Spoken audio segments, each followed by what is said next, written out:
Finaliza la segunda FEB con dos nuevos ascendidos a nuestra primera FEB, Fibui Palma y Melilla, y analizamos las claves de sus ascensos y sus eliminatorias con Diego de la Pinta.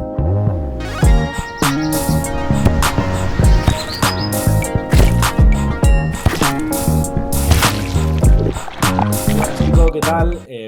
La última vez que hablamos de segunda FEB no pudimos contar con Diego, ¿no? Hicimos un pequeño repaso a estas eliminatorias finales de la manera que pudimos, nos empapamos lo mejor posible, además de lo que ya habíamos seguido la categoría, ¿no? Pero ahora para hacer este broche final a la categoría sí que hemos traído a Diego, ¿qué tal? Para que nos hable un poco de las temporadas de Melilla y de Fibui Palma, que serán nuestros dos nuevos integrantes a la primera FEB 25-26. ¿Qué tal, chicos? Muchas gracias por contar conmigo, es un placer estar aquí otra vez. A ti, Diego, por venir siempre. Bueno, lo que decíamos, ¿no? Han sido dos eliminatorias distintas, bueno, dos ascensos distintos. Fibui Palma, que toda la temporada ha estado un poco ahí arriba, coqueteando, aunque por debajo, en la sombra, con Palmer y con San Antoni también, en parte. Sí que es verdad que San Antoni, que se ha quedado a las puertas, ha estado más fuerte que Fibui, sobre todo en la segunda vuelta, pero era uno de los grandes candidatos, ¿no? Y su camino no ha sido de rosas, pero después de eliminar a ese Caja 87, donde parecía que lo tenía pues perdido, se hizo fuerte ante la Cultural en una eliminatoria bastante pareja y se hizo fuerte también en eliminatorias ciertamente parecidas a este Lobe Huesca La Magia, con dos partidos fuera de casa. Uno lo empató, otro lo perdió de muy poquito y en ambos se hizo fuerte para remontar la eliminatoria en casa, con victorias no muy abultadas, pero controlando un poco lo que era esa renta de puntos. Sí, así es. Yo creo que dándole también mérito por tocar un poco a Huesca, que ha hecho un final de temporada increíble. Sí. Creo que Fibui, aunque, como habéis dicho, termina la temporada regular tercero, por debajo de Palmer y San Antoni, creo que por plantilla era uno de los grandes favoritos en el este, sin ninguna duda, y así lo ha demostrado. Pierde de 3 en Huesca, pero luego en casa intratable. Pues como decíamos, ¿no? A nivel de plantilla, queremos analizar un poco lo que ha sido la temporada de Fibui y dónde podemos ver un poco los jugadores clave de cara al ascenso y que podamos extrapolar a Primera Fe, porque nos viene desde luego el nombre de Cunningham, que ha sido importante, Xavi Veraza, que ya lo conocemos, en este último partido Jonander Aramburu, que ha estado fantástico, y luego pues jugadores que no se nos pueden pasar, como ha sido la llegada de Lucas Giovanetti, decisivo sobre todo a nivel de anotación para el equipo mallorquí. Sí, así es. Yéndonos jugador por jugador, creo que Giovanetti, cedido de Estudiantes, si no me equivoco, Sí. le ha dado otro color al equipo, le ha dado otra frescura, que yo creo que para este tramo final les ha venido muy bien. Y yo creo que de cara a un posible, bueno, a ver, jugadores interesantes, Cunningham a mí me gusta mucho. Jonander Aramburu ha hecho un último partido muy, muy serio. Tienen jugadores como Xavi Veraza y luego yo destacaría esta temporada, por desgracia no lo hemos podido ver, pero tenemos a Guillermo Mulero, que ya debutó, ya jugó en primera FEB. Ha estado convocado, ¿no? A final de temporada. No sé si ha jugado algún minuto, pero yo lo he visto en alguna convocatoria. Sí, creo recordar que la rueda de calentamiento la hizo con el equipo. Bueno, es una noticia súper buena porque, bueno, al final el proyecto de Fibui Palma, yo siempre he dicho aquí alguna vez que con Guillermo Mulero hubiese sido otra cosa. No sé si para ir más arriba, pero me parece un jugador muy completo para la segunda FEB. Y bueno, es una buena noticia que se esté recuperando, que esté prácticamente recuperado. Y yo destacaría a Guillermo Mulero y a Jorge Martínez. Creo que es un jugador que lleva haciendo muchos años las cosas muy bien y es un base con mucho criterio, ya tiene experiencia en la categoría y creo que en una posible primera FEB podría ser un base interesante. Yo, a mí que el nombre que quiero decir es en Cunningham. Creo que el otro día hizo un partido atrás que, vamos, le dio el partido a Fibui. Yo veía, porque Huesca no terminaba de perderlo, lo tenía un poco en la mano, estaba un poco al tanteo, y en ese tanteo creo que Cunningham sujetó el partido atrás una barbaridad. Eso más, el talento de Giovanetti, Diego y Aramburu. Y luego Veraza, que por cierto lleva 2 ascensos en 2 años, que eso poco se habla. Y no sé, Diego, al final, en clave de planificación primera FEB, incidiendo un poco más en los nombres, por supuesto, ¿quiénes estarán seguros? Y por contrato, si lo sabes también, quiénes van a seguir para también un poco saber qué planificación va a llevar este Fibui Palma, que regresa a la categoría, bajó con Huesca además hace 3 años y que tiene pinta de ser, bueno, los dos Perpetuos Baleares son muy jugosos, pero el Palma, pues, por lo que es la de San Agustín, que es con su bagaje, tiene pinta de que van a ser fuertes. Sí, yo tengo conocimiento de que el entrenador Pablo da Costa sí que está renovado. Entonces, yo creo que es una pieza muy buena, uruguayo, joven, con ganas, que ha metido garra al equipo. Y por tema de jugadores, yo creo que muchos de estos jugadores, y lo hemos visto esta temporada con Cáceres, hemos visto el ejemplo, podrían estar en una primera FEP sin desentonar. Yo creo que Cunningham, como dices tú, cuando Huesca se acerca al marcador en defensa, tiene mucha intimidación, es muy importante. Y bueno, habrá que ver tema cupos, tema piezas extranjeras. Es que a nivel cupos, bueno, perdón por cortarte, pero a nivel cupos, Fibui Palma yo creo que ya tiene mucho ganado, ¿no? O sea, a nivel contar con 4 o 5, normalmente 5 a ser posible jugadores nacionales, Jorge Martínez debería seguir, Jon Ander Aramburu, Xavi Beraza, ya tienes 3. Giovanetti probablemente no siga porque la verdad es que es un jugador que, bueno, le puede interesar a los Estudiantes si asciende, quizá mantener la cesión, pero bueno, es que a nivel cupo ya solo con esos 3 tienes mucho. Brian Vázquez yo creo que solo tiene la nacionalidad, no cuenta como cupo, pero bueno, ya son 3 importantes y solo una pieza extra teórica en Cunningham. Sí, yo como has dicho ahí, creo que la estrategia de si asciende Estudiantes puede ser interesante, porque es un jugador del 2005, es un jugador joven.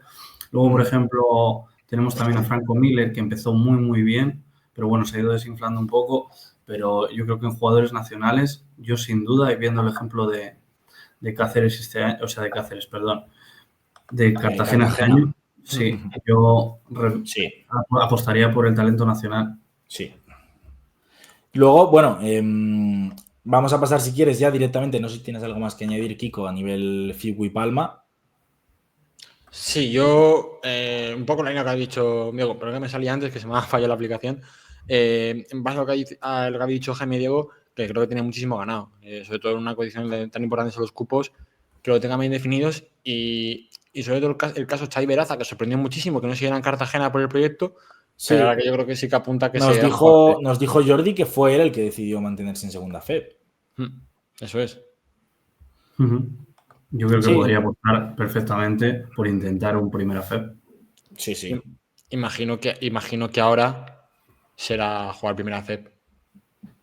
Bueno, es que veremos a ver con quién decide mantenerse Fibui, pero bueno, eso también son nombres que se pueden tener en cuenta, los Brian Vázquez, Santos, porque ninguno de los dos cuenta como extracomunitario, Franco Miller sí, si no me equivoco, pero bueno, los cupos yo creo que tienen que ser prioridad para mantener una buena base. Y en clave Melilla, pues yo creo que el ascenso ha sido completamente distinto, ¿no? Un equipo que ha sido bastante irregular, ¿no, Diego? Que ha terminado bastante bien, terminó la liga regular bien, consiguiendo buenas sensaciones. Sus playoffs han sido bastante buenos, perdió en Archena, pero se hizo fuerte en casa luego en un segundo partido en el que fue de menos a más sobre todo. Y en esta eliminatoria contra San Antonio, en casa, en la ida, hizo un fantástico partido, parecía que no se le iba a escapar, y mantener la diferencia en Ibiza contra un equipo como es este San Antonio de David Barrio. Y bueno, jugar un poco, ¿no? Ese tira y afloja porque empezó muy bien San Antonio, luego poco a poco Melilla en el tercer cuarto consiguió disipar un poco las dudas, en el último cuarto vuelve a apretar San Antonio y forzando la prórroga en casa conseguir reducir de esa renta por debajo de los 22 para conseguir el ascenso. La verdad que es una eliminatoria tremenda y como decimos, un ascenso muy distinto porque aquí el teórico favorito era el equipo ibicenco por regularidad, no sé si por plantilla, pero por cómo había ido la temporada. Sí, yo creo que lo has definido estupendamente. Creo que ha sido una eliminatoria de 2 transatlánticos sin ninguna duda, por plantilla, por entrenadores, por institución. Melilla ha tenido un año difícil con el descenso.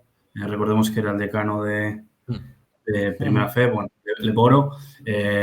Pero, por ejemplo, viendo un poco clasificaciones, Melilla termina segundo con 11 derrotas, ¿vale? Si equiparamos eso al grupo este, nos tenemos que ir hasta la quinta posición para encontrar 11 derrotas. Eso quiere decir un poco de la irregularidad con la que Melilla ha ido en el grupo, te ganaba un partido, te perdía dos, Sí. no encontraba un poco la identidad, pero sí que es verdad que el entrenador, Mikel, ha conseguido, bueno, ha hecho años muy buenos en Zornocha, que viendo lo que ha pasado este año, yo creo que se pone más en valor, con Zornocha descendido, y yo creo que tenemos una plantilla, nombre por nombre, muy importante. O sea, tenemos a Cabasele, que es nombre de primera fe. Sí, O sea, sí, totalmente. Sí. Yo en contexto, Diego, porque hablamos con Edu Gatell aquí en el programa y luego lo quería enlazar un poco con el tema Melilla-Cáceres. Al final Cáceres fue un equipo que mantuvo un poco más de regularidad respecto a Melilla, pero al final el que acaba subiendo es Melilla, ¿no? De los que han bajado el año pasado, solo Melilla es el que ha subido, cuando parecía que iba a ser Cáceres, porque era el que más cartas tenía, ¿no? Una primera eliminatoria directa y otra eliminatoria que luego acabó cayendo ante Huesca. ¿Dónde están un poco las claves de eso? ¿Qué solidez ha tenido Melilla a lo largo de todo el año que no ha tenido Cáceres?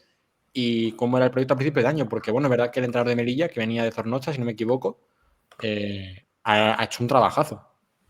Sí, bueno, yo creo que al final es lo que has dicho tú. Igual que se dice que la primera FEB es muy complicada para los equipos que bajan de ACB, que pensamos que, bueno, el año siguiente está hecho y no es así. Segunda FEB es muy, muy complicada porque te vas no lo sé, te pondría ejemplos antes de Morón, te vas a un Morón a jugar y es muy complicado y este año lo hemos visto en primera FEB. Entonces, yo creo que la clave está en que Melilla ha sabido jugar bien sus cartas, ha hecho un partidazo en Melilla contra Ibiza y ha sacado una gran ventaja y luego, bueno, yo vi el partido de vuelta y ha sido complicado, ¿eh? Yo creo que ha mantenido la ventaja, llegaron a la prórroga, pero bueno, yo creo que ha sabido manejar bien sus piezas, independientemente de que Cáceres haya terminado mejor que Melilla. Cáceres, viendo el recorrido que llevaba, yo creo que llevaba una línea un poco ascendente, igual por ese roster un poco más veterano, que al final toda la temporada se te hace un poco más larga. Y yo creo que Melilla tiene gente veterana y gente joven y va alternando un poco. Vamos a nivel plantilla, Diego, donde también podemos destacar algunos cupos interesantes en Melilla y yo creo que han sido jugadores súper relevantes en esta eliminatoria. En la ida, Jeffrey Godspower, jugador súper joven, un 4,5 con muy buena mano, que va muy bien al rebote, que tiene todo el sentido que siguiera. Morgan Stilma, que se ha recuperado a final de temporada, que ha tenido bastantes problemas físicos durante el año y ha sido jugador súper decisivo para Melilla en este último partido y en los últimos partidos en general, un jugador muy relevante. Y luego, pues, bueno, Javi García también como cupo, que ha jugado muchísimos minutos y ha sido un jugador súper seguro para Mikel Garitano India. Y luego, pues, a nivel extra de los cupos, ¿no? Pablo ha sido jugador muy importante. Podemos añadir también ahí a Pablo Córdoba, que ya le llega viniendo la oportunidad.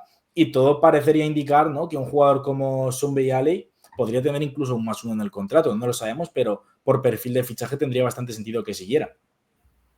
Sí, yo creo que a mí un jugador que me gusta mucho es Jeffrey. Lo tuvimos en Ponferrada. Es un jugador del 2002, cantera Unicaja, muy físico, que cuando como esta temporada es tan regular, es muy serio. A mí me parece que yo sin duda le daría una oportunidad. Luego tenéis a Javi García, como habéis dicho, que en el partido de ida te hace 17 puntos. Yo creo que ha encontrado un poco esa continuidad que tanto se le achacaba, que aquí hemos hablado alguna vez de este nombre. Bueno, tiene algún nombre. Pablo Córdoba, desde luego, a mí me parece un jugador de roster muy importante. Es un jugador que independientemente de, bueno, si sale del banquillo te va a aportar, si es titular te va a aportar. Me parece muy importante. Y luego, lo que habéis dicho, Morgan Stilma a mí es un jugador que me gusta mucho. Es comunitario, podría ser interesante. Es que yo creo que Stilma es formado en España, en Unicaja también. O sea, yo creo que también cuenta como cupo. Ahí ya tienes 4. Sí. Por eso te digo, luego el resto, pues habría que ver un poco lo que hemos hablado antes, tema cupos y tema extranjeros, pero solo con esos nombres de formación que hemos hablado, podríamos hablar. Tenemos los 4 jugadores, 5 de formación o nacionales que les puedes dar una oportunidad y que desde luego no van a desentonar. Y luego, bueno, eso es un Ali que no es americano, es de Togo, entonces también es comunitario. Yo creo que es un tipo de jugador un poco al estilo Mindland, ¿no? El año pasado en en Huelva y Castellón, aprovechar la oportunidad de que tienes un perfil de jugador que normalmente pagas una plaza extra para conseguir un jugador comunitario. Y luego yo quería preguntarte, bueno, concretamente por el tema de Pavlov, porque también ha sido un jugador muy importante, que tiene muy buena pinta, pero no sé hasta qué punto es igual de extrapolable la primera FEP, porque esos saltos de categoría para perfiles tan concretos igual cuestan más. Bueno, Pavlov, me pasa eso cuando me preguntéis alguna cosa que vais un poco a pillar. Ha hecho un temporadón, pero habría que ver si necesita otra temporada de consolidación o podríamos apostar por él. Me pasa un poco como el ejemplo de Ponferrada de Matija Sama.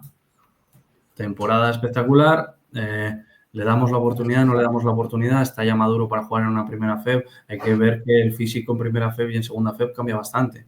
La velocidad de juego no tiene color, es un poco más distinto. Pero yo, desde luego, yo os digo, es que claro, viendo el ejemplo de Cartagena, que a mí me ha asombrado y creo que a muchos, ¿por qué no le vas a dar la oportunidad? ¿Qué podemos perder? Encontrar un jugador brutal. Además es que Pavlov ya había estado en Melilla una temporada y regresaba para este proyecto dando un paso de atrás porque, bueno, su temporada en primera FEB en aquel año, la 21-22, fue mucho más discreta, 6,6 puntos, sí que con algún lanzamiento de 3, pero bueno, yo creo que es un jugador que en este año ha sido referencia y que su extrapolación pues sería distinta. Sí, vamos, es un jugador creo que del 97. O sea, a mí me parece que es un jugador espectacular. Esta temporada ha terminado con 10 puntos de media. A mí me parece que es muy buena pieza. Yo te quería preguntar, Diego, por el tema de San Antonio, más que nada por cerrar un poco. Eso es. Porque al final se le ha escapado 2 ascensos en la eliminatoria por detalles, porque al final hay una canasta de Melilla que cierra el empate para la prórroga y el año pasado ante Morón un poco también a detalles, ¿no? ¿Con qué sensación ves a San Antonio? Porque se le ha escapado la oportunidad de jugar en primera FED 2 años y qué futuro le deja el proyecto, ¿no? Sobre todo, bueno, en factor David Barrio, el factor plantilla, porque al final también el proyecto de los Baleares era fortísimo para la categoría. Sí, yo creo que el año pasado fue, en mi opinión, un golpe duro con esa última no falta de Morón, digamos así. Sí. El resultado es que asciende Morón y ellos no. Este año se crea un proyecto sólido, empiezan un poco con alguna derrota y tal, pero el final ha sido espectacular. De hecho, no creo que nadie hubiese querido cruzarse con ellos en eliminatorias. Empiezan a pasar eliminatorias y pienso que un mal partido en Melilla es desencadenante. Falta de conexión en algunos momentos del partido, falta de concentración, te hace que te vayas con una renta de menos 22, que luego han llegado a la prórroga. O sea, tiene mucho mérito. Sí. Pero luego esa expulsión de Dani de la Rúa, sí que la prórroga vi que aflojaron un poco. ¿Dónde queda el proyecto? Yo creo que han sentado las bases de algo muy bonito en Ibiza, de algo muy serio, pero veremos. Es que hablamos lo de siempre, primera FEB y segunda FEB es muy complicado. Bueno, es que en ese sentido, lo que comentabas, ¿no? Por un lado, sí que es un proyecto súper asentado, que el año que viene yo creo que, como se dice en Estados Unidos, va a ir a hacer la misma carrera otra vez, ¿no? A volver a intentarlo de nuevo, con una base a ser posible parecida, pero por otro lado es el segundo año que te quedas a las puertas. ¿Cuántos jugadores puedes mantener? Porque Ibiza es un destino atractivo, que la gente es posible que se quiera quedar por ese sentido, pero Dani de la Rúa va a seguir otro año en segunda FEB. No es lo mismo que Alex Yorca, igual ya ha sentado raíces, es un jugador que está más hacia otro estilo de final de carrera. De la Rúa va a volver a seguir. Greg Gant va a seguir otro año en segunda FEB después de haber bajado con Cáceres, cuando quizá podría haber tenido ya este mismo año ofertas en primera FEB. No sé cuántos jugadores van a seguir, el presupuesto está ahí, pero la base probablemente sea distinta. Y ahí pues hay más incertidumbre que si mantienes a 8 jugadores. Sí, yo creo que ahora mismo hay incertidumbre en tanto en cuanto el proyecto era ascender. El desarrollo de la temporada ha sido ascender y ahora yo creo que veremos cómo se sientan las bases de entrenador, plantilla, y veremos el proyecto que tiene. Sin ninguna duda, yo creo que van a hacer otro proyecto súper fuerte para intentarlo una tercera vez. Es que, bueno, hablamos, por ejemplo, Isaac Mayo. ¿Tú lo ves el año que viene en San Antonio? Pues, Claro. yo lo veo difícil. Sí, hay jugadores que han dado un pasito atrás. Igual por eso, por esa perspectiva de, venga, damos un pasito atrás porque vamos a hacer un proyecto de ascender, que luego es deporte, que esto no son matemáticas. Pero bueno, hay muchos jugadores que les van a llover ofertas y más viendo el problema que hay en ACB con los cupos, que eso va a arrastrar a jugadores de primera FEB y viceversa, y de segunda FEB a primera FEB. Pues, Kiko, no sé si tienes algo más que añadir por aquí. No, yo por mi parte agradecerle a Diego la colaboración todo el año con la segunda FEB, darle enhorabuena también por el ascenso de Palmer, que ha formado parte, y agradecimiento por todo, Diego. Un placer, como siempre. Muchas gracias a vosotros, chicos, que creo que hacéis, bueno, lo creo yo y lo cree mucha gente, un trabajo súper importante para la difusión y para el conocimiento de estas ligas que son muy divertidas y que engloban a muchísima población y a muchísimas ciudades de España, y creo que hacéis un trabajo espectacular. Muchas gracias, Diego. Pues FIB Palma y Melilla, dos equipos que vuelven a Primera FEB, que enriquecen nuestra liga, que le darán pues más equipos. Por un lado en las islas, Melilla que vuelve a tener equipo en esa zona, una Primera FEB que será más amplia de recorrido, ¿no? Yo creo que lo mencionaba mucha gente estos últimos días, y también mencionaba el hecho de si teníamos 4 equipos en las Baleares, que para los equipos visitantes iba a ser complicado. Melilla no es muy distinto para ese sentido. Pero bueno, yo creo que son proyectos que nos van a dar mucho de cara al año que viene. Seguro que hacen proyectos atractivos. Ya hemos mencionado posibles jugadores que pueden continuar y que seguro que darían un nivel fantástico. Veremos qué hacen ambos clubes. Por nuestra parte, Diego, agradecerte como siempre estar por aquí. Nos vemos en la próxima y bueno, analizando un poquito a lo mejor de cara ya a la próxima temporada de Segunda FEB, porque esta ya ha tocado final. Muchas gracias a vosotros, chicos. Nos vemos. Chao. Chao.